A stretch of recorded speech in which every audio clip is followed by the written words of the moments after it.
halfway through the year of the baseball season, I was killing it on real estate, sucking on the baseball field because I was on my laptop freaking closing deals, like on calls and all this crap.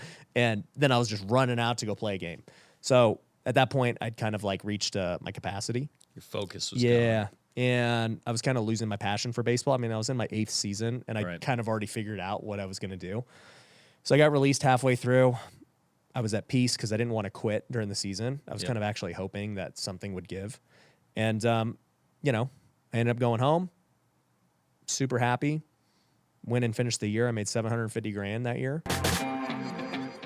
Yo, welcome to another episode of the Founder Podcast. Today, I am joined by Mr. Ryan Pineda. Welcome to the show, Mr. Ryan. Happy to be here, dude. Dude, Ryan is a serial entrepreneur. He is in the info space, the house flipping space. The guy has played professional baseball. He's a family man, a man of God, all kinds of cool things, all the things that I love to stand for myself.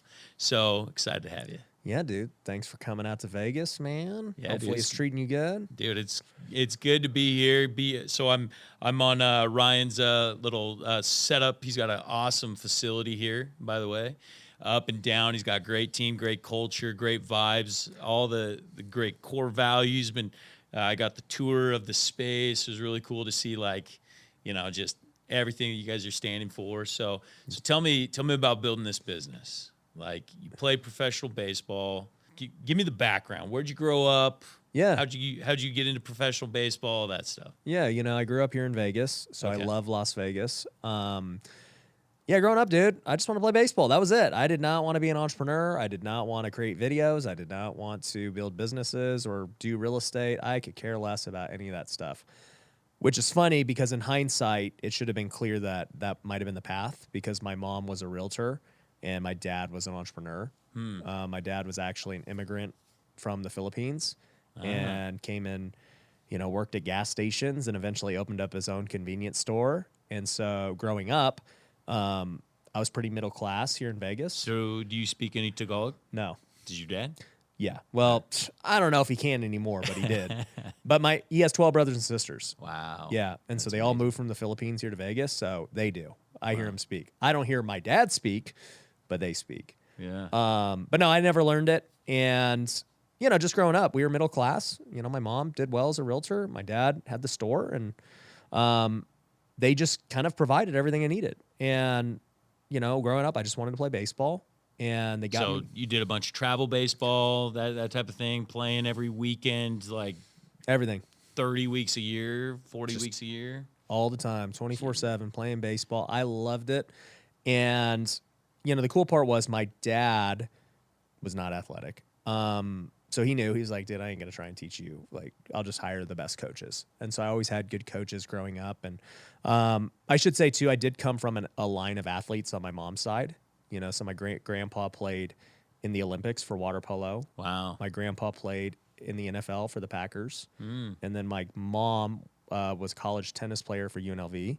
None of us played the same sport. And somehow your dad attracted this great athletic mother of yours. Yeah, I don't know how. He's shorter than her. Yeah, that's awesome. She's 5'8", tennis player, and I ended up in sports. It was natural. How many siblings did you grow up with? Just one, my sister. Okay. Yep. And so she's not an athlete. She took after my dad. Yeah. And she's now our CFO. Oh, wow. Yeah. Family business. Yep. So you can trust her. Oh, Yep. man. But I played baseball and it was great. And, I was always good. Got to play varsity as a freshman, starting shortstop, batting third. That led to D1 scholarship. Ended up going to Cal State Northridge. Awesome. Was an All-American, freshman of the year in the conference. Got drafted by the Oakland A's. And, kind of just living out my dream, dude. Like everything was going to plan. And after 3 years, I got released by the Oakland A's. And so, I was what level did you get to? Single A, double A, triple A? I was in high A that year, and I thought I was going to be in double A the next year, and they just released me in spring training. And I'll tell you, at 24 years old-ish, I was engaged to my wife, my now wife, but it was tough, dude, because for the first time in your life, basically you're questioning what your future looks like. Yeah. And Identity crisis. Very big identity crisis because, mean, dude, you're the man your Right. whole life. Yeah. And these guys are like, you're not good enough. And that was tough. I went into a little funk for a couple of weeks. And, my fiance, now wife, and my mom and everyone was like, you should keep playing. I was like, no, like my career's over. I'm going to start looking for a job. And I remember I half-heartedly like applied for a job. I applied at like Allegiant Airlines and didn't even get like an interview or anything. Right. And I was like, well, I literally have nothing going on. And there's like these independent baseball teams that are reaching out. I might as well go play one more season. I already trained. Right. So I went and played one more season. And I played in Fargo, North Dakota, and Grand Prairie, Texas. And I had a blast. It was great. I was like, dude, I'm going to just keep playing as long as I can. Screw it. I ended up playing 5 seasons after that. So I played 8 seasons professionally. Wow. Yeah. What kind of money you were making? I can't imagine it was a lot. It was a ton, dude. I was making $7,000 a year. Oh, Yeah. geez. So who was supporting this lifestyle? In hindsight, I don't know, because my wife was in college getting Yeah. student loan debt, so she didn't work. Right. But when we got married, I literally, I had to provide. So Right. the moment I got drafted, years prior, I became a realtor. Yeah. Because I knew I needed some kind of money. Right. And my mom had been a realtor, and it was the only thing I could think of that gave me the freedom to work when I wanted. And so I sucked. I just sold a few houses, nothing crazy. And I was just focused on baseball. Right. After a couple of years, I gave up being a realtor. I hated it. Got married. And to make a long story short, after furnishing our apartment, I spent about $1,000 on furniture. Bought it all off Craigslist, all this stuff. And I remember sitting there looking at it. And I was patting myself on the back. I was like, dude, I got some really good deals on this furniture, man. Like, that was awesome. And then it occurred to me, I was like, I bet you I could resell this stuff. And I bet you I could sell it for like $3,000. And then it just clicked. I was like, why don't I just start buying and selling stuff? And so I tested the idea. I went out and bought another couch, brought it back to the house. My wife's like, why did you buy another couch? And I'm like, just trust me. This is going to be good. Got a great Yeah, idea. I got a good idea. Let's see how it goes. And sure enough, I ended up selling the couch. I made $200. And I was like, dude, if I just do one of these a day, that's $6,000. It's math. Yeah. I was like, screw it. Let's go. So I went and bought a truck for $1,500. Used pretty much all of our wedding gifts to furnish the place, get a truck. I rented a storage unit, and I just started buying random furniture. And that was like my first real business. So you're just buying and flipping on Craigslist? Yep. And I realized soon that couches were the thing. They were the easiest. They sold quick, less problems, good margin. And I built that business within a year to doing $8,000 a month net. And I was like, dude, I've made it. This is 96 grand a year. I'm there, dude. I did. I was like, I've made it. We're rich. We're officially rich. I swear. You go from making $7,000 a year. Oh, yeah. I know exactly what you're talking about, man. Yep. Yeah, the first year I made $105,000. I was just like, dude, I made it. Yeah. It's over. I'm like, babe, I don't know what we're going to do with all this money. But we might retire. I don't know. I love that. Yep. That's awesome. So you do that for how many years? So I did that for like 2.5 years, but after year number 1, we were on our 1-year anniversary in New Orleans, and I was praying. I was like, God, this first year has been like good. You've provided for me, and it's great, but I know I'm meant to do more. I'm not meant to flip couches my whole life. Like, there's got to be something. And at that point, I was still playing baseball, but I kind of knew my career wasn't going to be in the big leagues. Yeah. And so I was like, what should I do? And I heard him whisper real estate. And at that point, I had already quit real estate. I'd been a realtor, failed. I was like, dude, real estate sucks. Mm-hmm. And I ended up seeing this TV commercial literally within the minute. It's like, learn how to flip houses with no money and, all this stuff, right?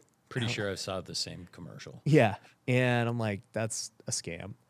And I just felt the Holy Spirit pushing me to look into it more. And so I go on Google and I'm like, can you flip houses with no money? And all these websites pop up. What year is this? This is 2014. Okay. The end of 2014. And how old are you at that point? Would have been 25. Nice. Yeah, So so you're 34 now? Yeah. Nice. Yeah. Okay. So I was 25, and I see this website called Bigger Pockets, and it's like, yeah, you could wholesale, you can get this, you can do that, other people's money. I was like, they never taught me this in real estate school. And, sure enough, I buy a book from my now friend Brandon Turner, and I read the book on the anniversary, like within a night. I was like, holy crap. It was like the light bulb went off again. I was like, this is what I've been missing, because I always knew how to hustle and find deals. I could negotiate. I just didn't know how to get money. So I went back and I told my wife on the flight home, I go, we're flipping houses. She's like, whatever. Cool. And I go, here's the thing. We don't have enough money, but hear me out. I'm going to max out both of our credit cards and I'm going to get a down payment. We're going to get a hard money loan and it's going to work. And she's like, all right. I was like, good, because I've already applied for new lines of credit and everything. It's going to be great. So, we end up doing that. I get my first deal a couple months later, go all in, flip it, made 25 grand. And where was this first deal at? Where was it, here in Vegas? Yeah. Nice. Everything was in Vegas, and it was it, dude. Once I got the proof of concept, my mind immediately went to, well, okay, how many of these do I need to do to make 100? Like, okay, if I do about 5, we're there. What if I did one a month? I mean, we might make freaking 200 plus grand. That'll be crazy. And that's what I did. The first year I flipped 5. The next year I flipped 20, made over 200 grand. I thought I was the richest person on earth. By the way, I'm still playing baseball. So like now I'm actually very rich, because my baseball buddies are making 7 grand a year. And I'm over here. I just made 200 G's. And I was like, guys, dude, I got it. I got dinner. Don't worry about it. Dinner's all made. Yeah. Mickey D's. Come on, boys. Everyone. Don't Come worry. on. Your boys got you. And then the next year was 2017. And halfway through the year of the baseball season, I was killing it on real estate, sucking on the baseball field, because I was on my laptop freaking closing deals, like on calls and all this crap. And then I was just running out to go play a game. So at that point, I'd kind of like reached my capacity. Your focus was Yeah. And I was kind of losing my passion for baseball. I mean, I was in my 8th season, and I kind of already figured out what I was going to do. So I got released halfway through. I was at peace because I didn't want to quit during the season. I was kind of actually hoping that something would give. And, I ended up going home, super happy. Went and finished the year. I made 750 grand that year. What year is this? 2017. Nice. And going into 2018, I was like, all right, I'm going to be like legit. I'm going to go all in on business. I've been literally half-heartedly in business, and I made 750. Right. And I've been playing baseball. I'm going to go get an office and do this legit. I'm going to go build a brand. I got like a website, and all of a sudden I start going to business conferences. And so we were just talking before about Cardone's 10X in 2018. Yeah. So that was in I think February of 2018. So I go to this event, and at that time I had set a goal. I'm like, I want to flip 100 homes this year. And I don't know how I'm going to get there, but I'm going to do it. And it was during that event that I saw these guys I'd never seen before. Grant, I had known of him, but not really. Guys like Bradley, who's now my friend, and Russell Brunson was the first guy I ever bought anything from. Like, he had this legendary pitch. I was like, freaking, I don't even know what this ClickFunnels thing is, but I'm going to buy it. And Feels right. Yeah, it feels good. He sold me. And I was the biggest skeptic ever, the cheapest dude. I was like, dude, I ain't buying any of this crap. This is a pitch fest. By the end, I was like, freaking, here it is. Where do I walk to the back and give him my form? So bought that. Then I was like in buying mode. I bought Ty Lopez's thing, and then I bought somebody else's thing. I was like, all right, we're in. Credit card is Yeah, loose. I'm like, I'm in. I'm going to invest in my future. What I will say is, even though I didn't use any of them, what I learned from that event was like, one, what was possible and what these guys were all doing in 2018. They were all online, building businesses and building brands. And I was like, okay, I got to go online. I got to build my authority. And so I ended up writing my first book in 2018 because of Russell's speech. He was like, dude, you're an expert in something. And at that point, I'd flipped over 100 homes. And I was like, I'm going to write a book. And so I wrote my first book, Flip Your Future. And to make a long story short, I ended up flipping 150 homes that year and made over $2 million. And I was like, dude, this is crazy. And, from there, just kept flipping, hundreds of homes. And then at that point, other verticals started to open. I opened up a real estate brokerage. We built it to over 200 agents. Then I opened up a tax firm. Then people wanted to learn how I was flipping. And I resisted being a guru for a long time because I just didn't like the stigma. Yeah. And after a while, I finally was like, I'll just hold one event. And so I held a little event. And it was fun. And then next year, 2019, I held a little event. It was fun. And then 2020, when the pandemic struck, I went all in on social media and also just education. Because I was like, well, I know if I'm on social media, education's going to be a byproduct of this. And the pandemic really kind of forced me to just start making content because I had nothing else to do. And so, I started making TikToks, start dancing. Like, I don't know what I'm doing. Start making YouTube videos at my kitchen counter. All while I had like 50 flips going on, and they're saying that they don't know what the market's going to do. And, it was like a very weird time. Dude, that was a scary time, man. When COVID hit, right? End of March, I think everybody questioned the future. Yeah. Especially if you had stuff in the pipeline. Oh yeah. I mean, dude, we had a big build, like multi-million-dollar build that we were doing at that time. It was scary. It was like, are we just get stuck with this and have no way to pay for it? Yeah. I mean, I had 50 hard money loans. Yeah. And I was like, I don't know how this is going to go down, but hey, what can I do? And so I'm going to make videos. So I started making videos. That's awesome. And obviously it was like, in hindsight, the best time to do that.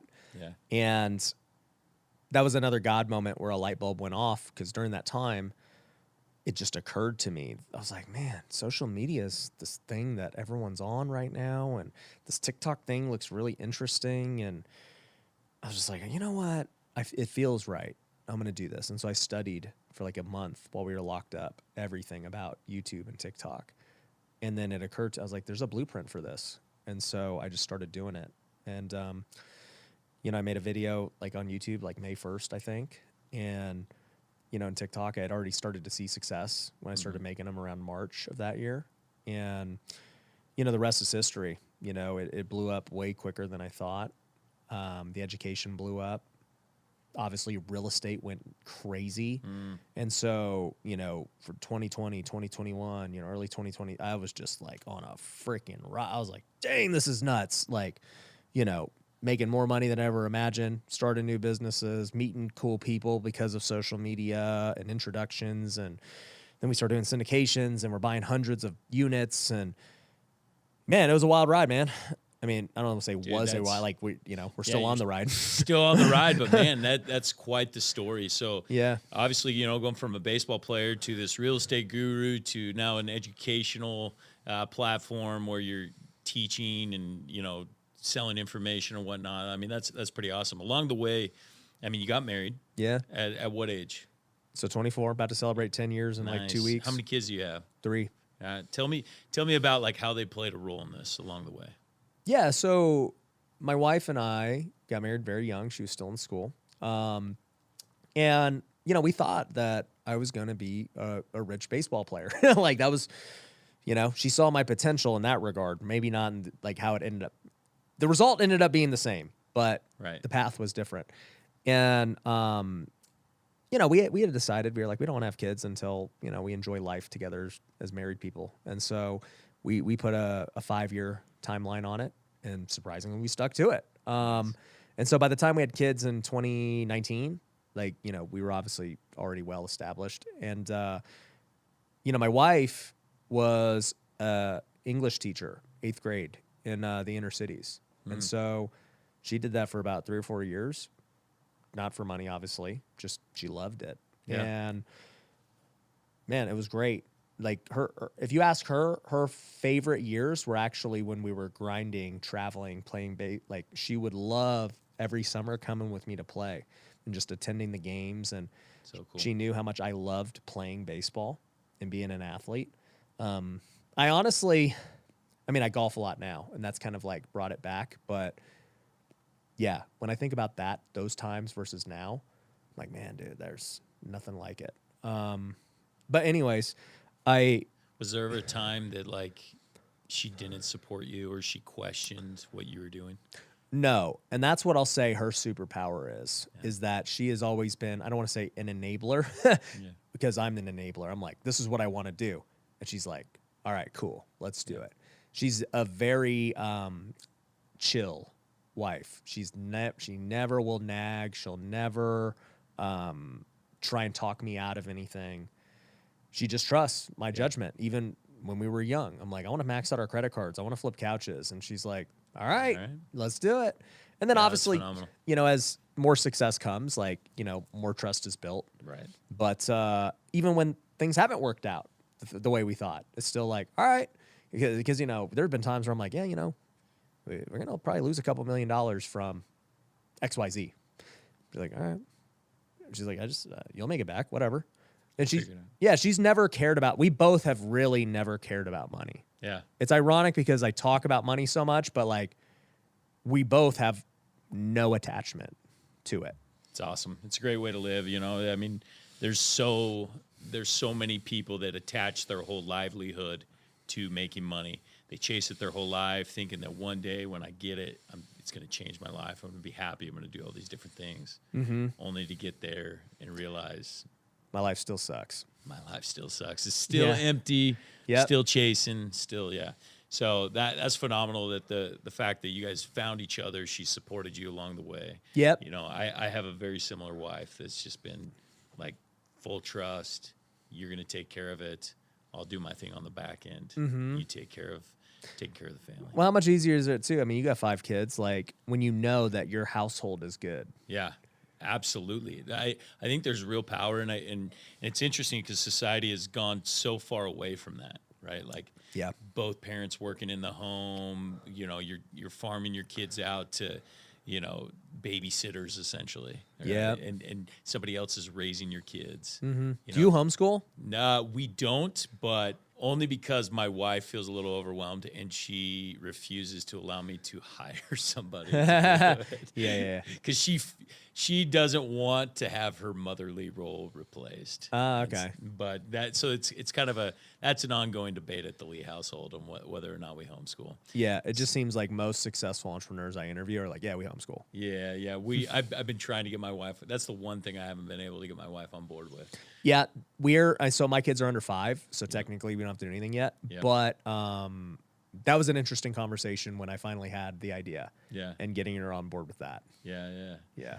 Having a woman though that supports you, that loves you, that takes care of things at home, right? Like really like takes that job seriously. Oh yeah.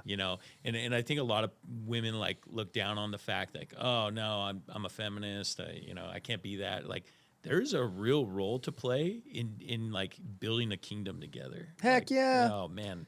And I'm a big fan of like having a wife in the home that takes care of the family. Yeah, I've talked about this in depth with from a biblical standpoint, but also I've talked to a lot of these alpha male red pill guys, and hearing their perspectives. And I've talked to most of them. And so it's interesting that both perspectives come to the same conclusion. Right. Though one, is like, yeah, I want to be a womanizer and have all this stuff. And, this is what I want to do. And then even from the biblical perspective, it's like, well, God designed men to lead the household. And that is what it is. Like you believe it or you don't. And, when roles are reversed, there's these consequences that do happen. It's like, dude, I wasn't born with motherly instincts. Right. Like when I take care of the kids on the weekends because that's I don't work on the weekends, and so that's my time to like hang out. And I'm like, dude, if I had to do this every day, holy crap. Dude, I am with you. Like, if my wife ever leaves, like, for a 2 or 3 day trip, and she's like, hey, I want you to, like, drop so-and-so off or do this or that and the other. I'm like, how do you do this? I know. How do you do this on a regular basis? Yeah, let me go solve the $1 million problem. That'll be way easier than doing this. Oh, my goodness. And she feels the same way, right? She's like, there's no way I want to do what you do every single day. Yeah. Right? There's magic in having roles. Well, you know what? I had Adam Sosnick on. He's Patrick Bet-David's number 2. And him and I are buddies. And we were talking about this in depth because a lot of his podcast is about this.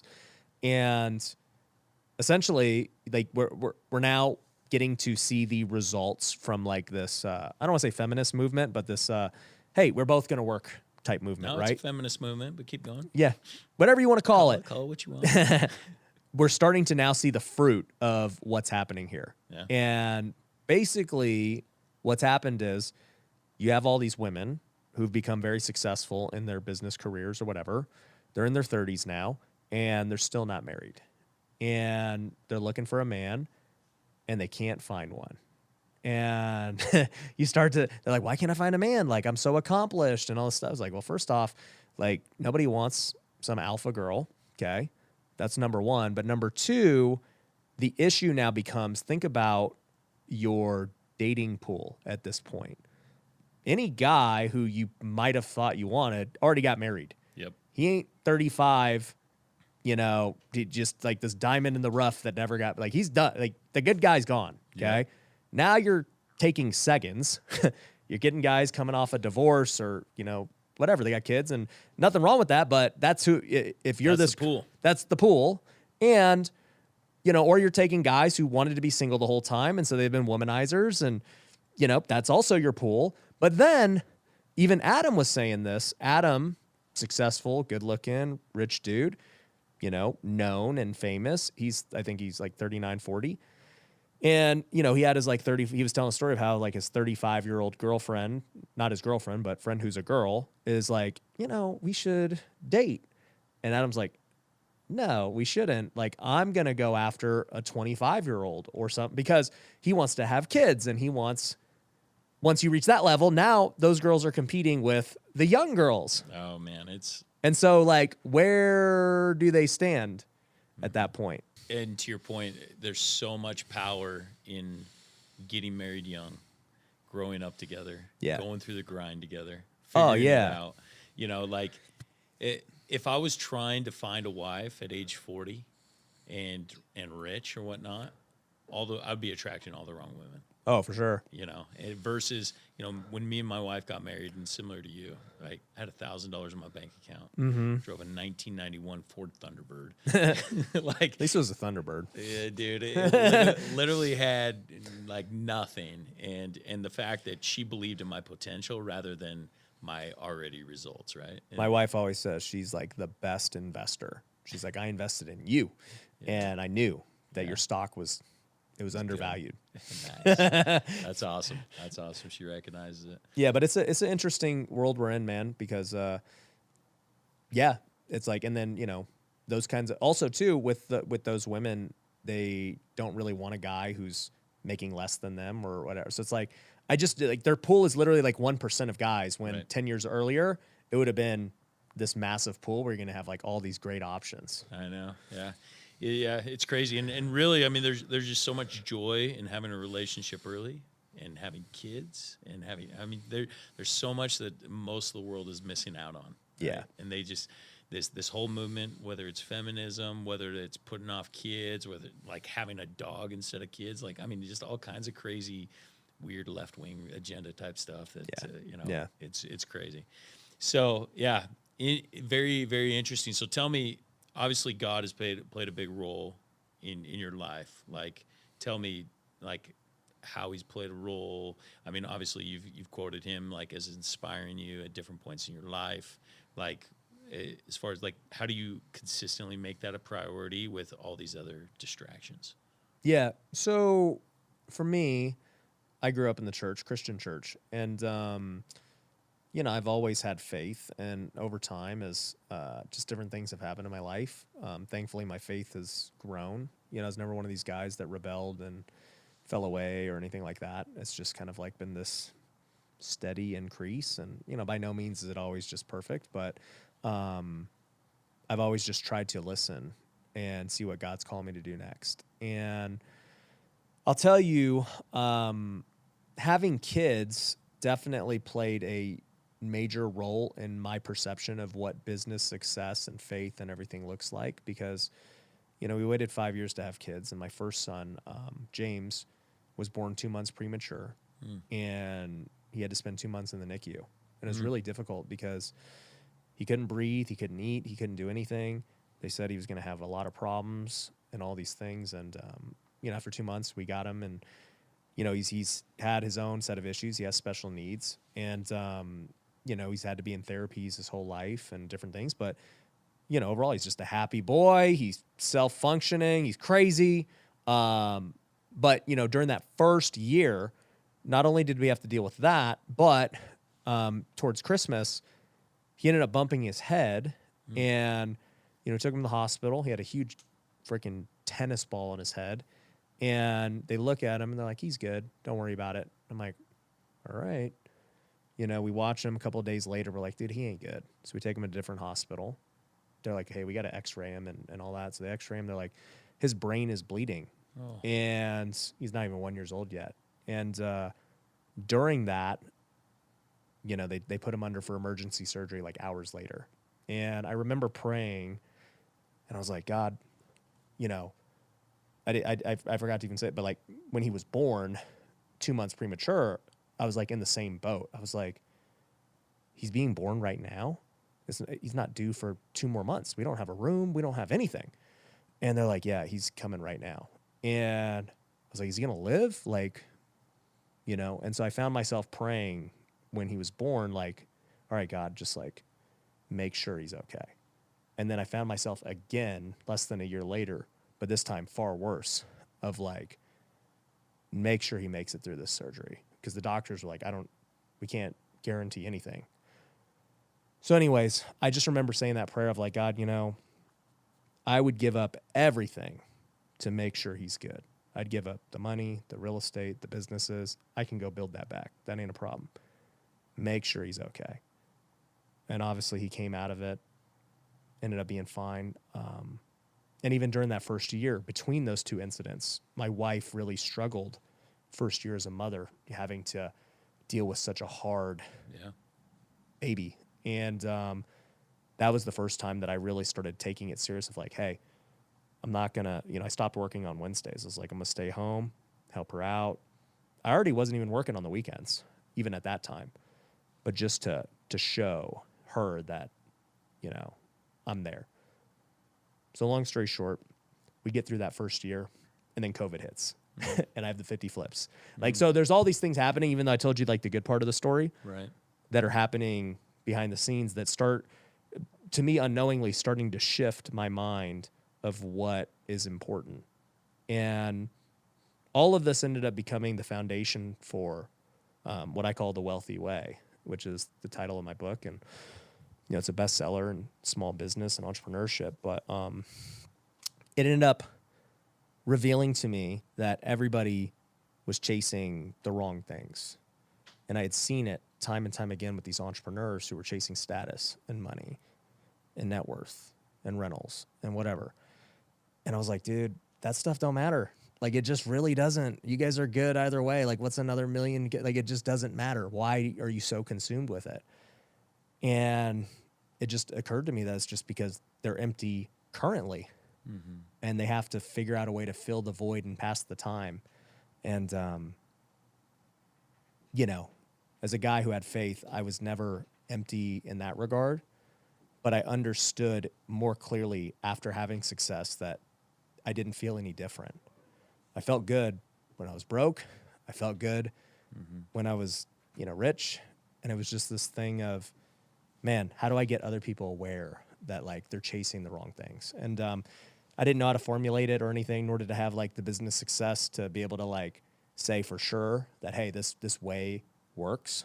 But it was only after years of proving it time and time again where people were like, bro, how are you spending so much time with your family and your businesses are growing and you're putting out all this content and you're playing golf and you're on vacation and like, how?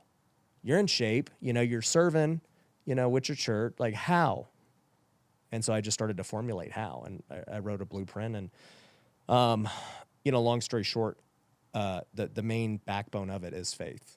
And if you don't have faith in where you're going, if you don't have faith in what you're doing, and if you don't have the right perspective of that life is very finite in the span of eternity, you don't really understand that, man, like, why are we taking this little problem and making it to be such a big deal? It's so minuscule in the grand scheme of eternity.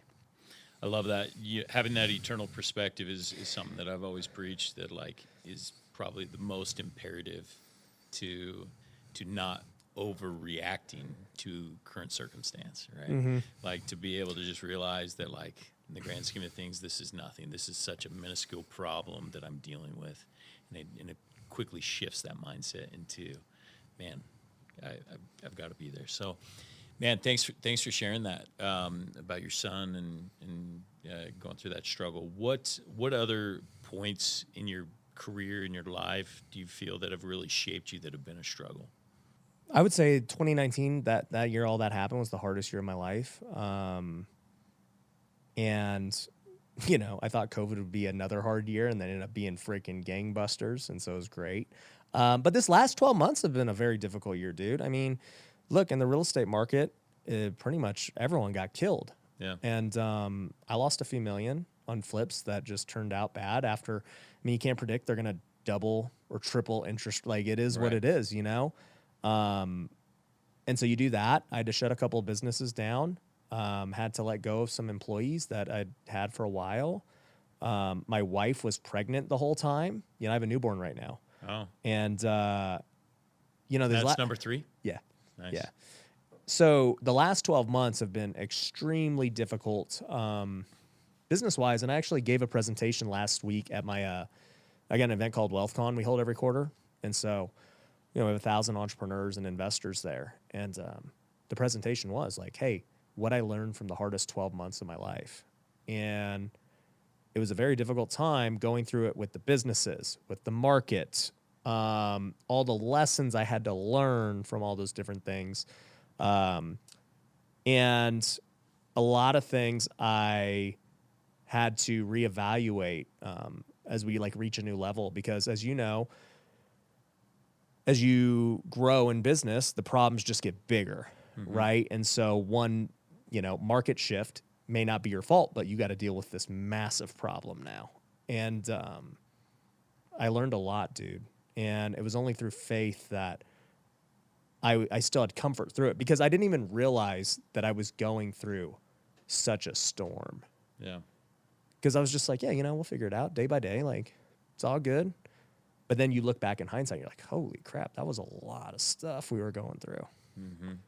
So let's talk about best practices when you are going through something difficult like that. Like how do you maintain that good positive attitude, or maybe you get hit with some information that's all of a sudden brings a bunch of stress. How do you handle that scenario? Well, I think it truly does come back down to faith, because here's the thing. If you have no faith, then inherently it becomes all on you. And you're like, I have to solve this out of my own wisdom, resources, and power. But when you have faith, it no longer becomes about that. Yeah. I mean, Romans 8:28 says that God does everything for our good as long as we're believers. And so you always know that he's testing your faith. I mean, James 1:2, the testing of your faith produces perseverance. And so for me, you should treat every trial as joyful, because you know that you're being pruned for the next stage. And it's not easy to accept that that's what's happening. Yeah. But that's what was happening. And, I look at my life a year later, I'm like, wow, look at all these things that have happened because of what God has removed and all these things he made room for. And it was only through faith that, I had an optimistic outlook that regardless of what's going to happen, even if I were to lose whatever, right? You just know it's for your good. Yeah. And so it doesn't matter. And other people just don't really have that if they lack faith. And, I know some of the most successful people in the world who have no faith. And despite however much success they have, they're always miserable. Mm-hmm. And it's a sad thing, man. And, that's why he says that the hardest person to get into heaven is the rich man. Absolutely. So you've gone through these trials. You had a couple, some difficult months and whatnot, and you've gotten through it, and you've been faithful in doing so. What are you excited about right now in your business? Like what pushes you? What gets you out of bed? What's the vision for Pineda and Enterprises? Yeah. I was telling you a little bit about a new business model we're about to run before this. And so I'm super excited about that, because I think that it's truly one of those light bulb moments that I was talking about. And trust me, I never say, I'm just steady Eddie, dude. I'm like, yeah, we're going to do this. It's going to do well and whatever. But I've known when I've gotten those moments where I'm like, oh, bro, this is the next level. This is going to be nuts. And that's how I feel about this shift we're making across our education, across my real estate business, and how it will tie everything together. And so I'm really excited about that, dude.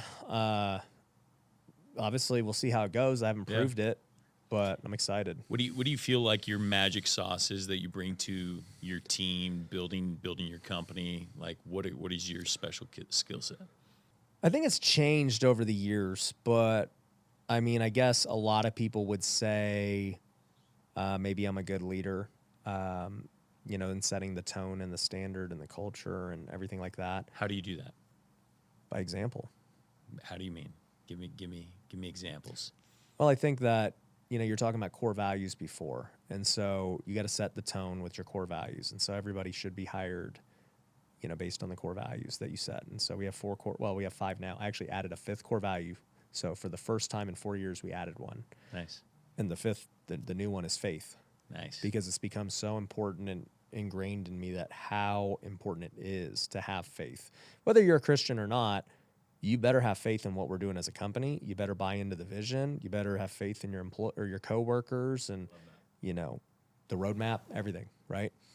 And that didn't occur to me that was so important until my business coach brought it up, because when somebody gets hired, obviously they have faith in the company, or else they wouldn't. Like, everybody's excited. Absolutely. Right? But over years, people get worn down. They change. The market shifts. You change your game plan, and guess what? Most people hate change. Yep. And so they lose faith. Yep. And even though they could be a good person, it becomes this toxic thing. So anyways, that would be core value number 1 above all. But, we've got serve others. We've got train daily. We've got play fair and no ego. And so for me, I better exemplify all of those things if I'm going to ask other people to do it. And, just actions wise, it's just doing all of those, man. It's like, man, no matter how good we get, I don't want to have an ego. Training daily is like, bro, you're going to see me every day, physically getting better, mentally getting better, spiritually getting better. I'm going to push everyone to get better. If somebody's lazy or content or complacent, you ain't going to make it very long. Love that. So for my listeners that haven't followed you, tell me about the pink hair. What's funny is, so I've always had this freaking Filipino hair, right? It's just goes up, and my dad still has like a massive full head of hair, at 60s. That's great. And when I got on social media, my hair was like this, but not pink. And lots of people were commenting. They're like, oh yeah, look at his hair. It's so ugly. And then someone would be like, dude, it's so cool. Like, man, whatever, right? It was very split. And I was like, divisive hair. That's it was incredible. Super divisive. Nice. And I was like, that's what people, okay. I didn't even think about that being a thing. But sure enough, I was like, okay, well, let's really give him something to talk about. So I dyed it. Nice. So I dyed it blue the first time. And sure enough, like, people went crazy. Lots of people talking. Yeah, lots of people talking. And I was like, let's see what it looks like in different colors. So I did red, and then I did yellow, and then green, and then purple, then orange, then pink. How often you changing it these days? Usually what happens is half the year it's natural, half the year it's colored. Because I'll just like color it, and then I'll just let it grow out. Yep. Obviously, that looks like it's well maintained. You're cutting it. How often? Oh, I get a haircut every week. Grew Yeah. Not missing. You got to make sure that that's the same image portrayed all the time. Yep. And I recently grew a beard for the first time in my life, dude. Like, it was crazy. I was a baby face Asian my whole life. Like, I could not grow facial hair. And one day, one of my buddies was just like, oh, you know what happened was last November, I was like, you know what? No shave November. I'm going to try and rally us from this freaking recession, because it was just like a nightmare. And I was like, I'm not shaving. And then like just this terrible patchy stuff. And then one of my friends was like, dude, you should try minoxidil and biotin. It freaking you'll grow a beard. And I was like, dude, you can't just grow a beard. Like, it's genetics. He's like, try it. And I was like, okay. So every day I'd put minoxidil on my face. Freaking, that's Rogaine for those who don't know. I put Rogaine on my face day and night. And then I'd take my biotin.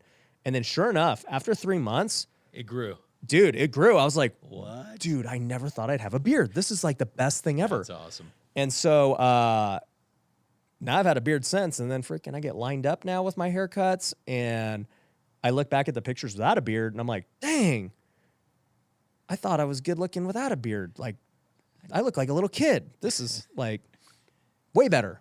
Love it. Love it. Awesome, man. So what, over the years, like, what are your biggest regrets? What are something that if you could go back to young little Ryan that you would change going forward? Would you do anything different? I personally wouldn't do anything different because I love my life. Of course. But regardless of that. yeah, people ask me, not people, young kids ask me this, Ryan, what would you say to 19-year-old Ryan, 20-year-old Ryan? And I hate this question from those guys because it's just like generic and they don't really like think about it. It's just like they ask everybody it. And I'm like, bro, you want like ask something tactical that you can utilize, right? But I was telling him, like, I would have told 20-year-old Ryan, freaking keep grinding, playing baseball, and go get drafted and do your thing and ball out. Like, the plan wouldn't have been, hey, get into real estate sooner, become an entrepreneur sooner. Baseball's not going to work out. Right. No, I would have been like, bro, just freaking do it. Is there something, though, that you wish that you would have changed along the way? Like thinking bigger, there was an opportunity that you missed on that you're still kicking yourself over? Early on in my career, I definitely had regrets about how the draft went. What a dumb thing that happened. You know, I was supposed to be pretty highly drafted. And, you know, I was having a good year. I led the league in home runs and steals. Wow. And, or second in steals. But the last week of the season, we play in Cal State Fullerton, which is, you know, always a top 10 baseball team in the country, and I went like over 12 with like 8 strikeouts. It was just the worst possible showing in front of like 50 scouts. So anyways, I go from being like a potential top 5 round pick to I start getting calls in like the 10th, 11th, 12th round, and you know, a team offers me like 50 grand. I was thinking I was going to get like 500 grand, and I was like, all right, I'll sign. And then, you know, they don't draft me. And then another team's like, we'll give you 40 grand. I'm like, no, this team said they're going to give me 50 grand. And then freaking, they're like, all right. And then it just round by round. And then somebody's like, we'll give you 20 grand and 20. I'm like, nah, you know what? By then it was like the, I don't know, 15th, 16th round. And I was like, screw it, dude. I'm just going back to school. Like, I'm over it. And then the A's end up drafting me like the 28th round. Like, they didn't even call me or anything. They just drafted me. And, you know, the scout calls me and he's like, hey, like, I know it's not what you were expecting, but, you know, we can give you 10 grand if you want to sign. And I was furious because, I mean, for most people getting drafted would be like the best day of their life. For me, it was literally probably the worst day of my life because I had such high expectations and it was totally just botched. And I had an agent. I'm like, why are these guys calling me? Like, this makes no sense. Yeah. So I totally botched it as a 21-year-old idiot. So I ended up saying, nah, I'm good, dude. Pass. And I went back to go play summer baseball. So I went to Alaska. It's kind of like a wilderness retreat, but I was playing baseball in Alaska. And I had to really like analyze myself. I'm like, what do I want with my life? Because, man, that was a disaster. And ended up playing in Alaska and had a guy, once again, God moment. He was playing for a team called Athletes in Action. It's a Christian organization. And he's like, I heard you got drafted. We were playing against him. I was on second base. I just like hit a double. I was like, yeah. He's like, what are you doing here? And I was like, you know, I didn't get the money I wanted. And he's like, bro, if I got drafted, I would freaking go play for free. Like, that, what an opportunity. Mind shift. Yeah. And it just clicked. I was like, yeah, what am I doing here? It just like made me think. I was like, I'm like mad over $10,000 or $20,000. Like, I have the opportunity to go play pro baseball where like, if I make it, this will be irrelevant. Right. And literally I called him up right after that game and I said, hey, I still wanted to negotiate and feel somewhat good about myself. I go, if you can get me $20,000, I'll sign right now. And then he called me back. He's like, can you do 15? I was like, get me $20,000. Like, at least make me feel somewhat good about he's like, all right, we got you 20,000. We're going to send you to Vancouver, Canada. I was like, all right, I'm in. I'm already in Alaska. I'm not far away. You're So just hop, skip, and a jump. yeah. So I go to Vancouver, and the rest is history. So I do regret how that played out, because I did have the initial regrets of, man, I wonder how my career would have played out had I been with a different team. Yeah. Because like coaching and where you're at makes a huge difference, and I don't know. I don't know how to play it out. Yeah, it's always interesting to like self-reflect on like, what if I would have taken a different route? Like, what if I didn't marry my wife? What if I, Yeah, that's the only one that I'm like, man, what? Because I had literally 10 different teams I could have went to. Yeah. And I ended up, but obviously I have so many great relationships from my time there, and obviously it led to It obviously what played I do out today. the right way, right? Like, Yeah. I mean, you would not be here today. Yeah. Had you not had Exactly. your path not gone that way. So Yeah. that's phenomenal. Last, just a couple recommendations for the listeners. Like, what are some incredible books? Obviously, you talked about your book, The Wealthy Way. Yeah. What are some other books that have just changed your life that you'd recommend? So I have a goal to read at least 30 books a year. I've been doing that for, 6 years. And usually the book I always recommend is whatever I just like recently read and remember, because I don't, I guess I don't really have all-time classics. Yep.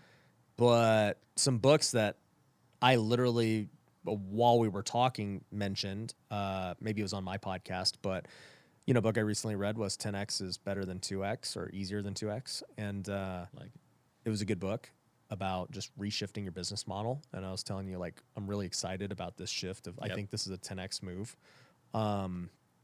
I recently read, or another book I said on my podcast was Simplify. And so, just thinking about, man, what do the most successful businesses in the world do? How do they simplify their business model to just crush it? So that was a good one. Obviously, the Bible would be number one. I read a lot of books. I mean, I read a lot of faith-based books. I read a lot of business books. There's all those all-time classics and stuff too, but it's just kind of like whatever the flavor of the month is for whatever it is I'm trying to learn. So just always being continuously learning, right? Yeah, and like when I was trying to do something. social media, I was like, let me read everything I can about social media. When I was trying to play golf, I'm like, let me learn everything about golf and the What's your mental game. handicap? It's a 4 right now. Woo! Yeah. Dang, Gina, that's good. Yeah. So my goal, this is like my side quest in life, is to become the best celebrity golfer. That's like my side quest. So 2 things have to happen. I got to become a bigger celebrity, and then I have to become a better golfer.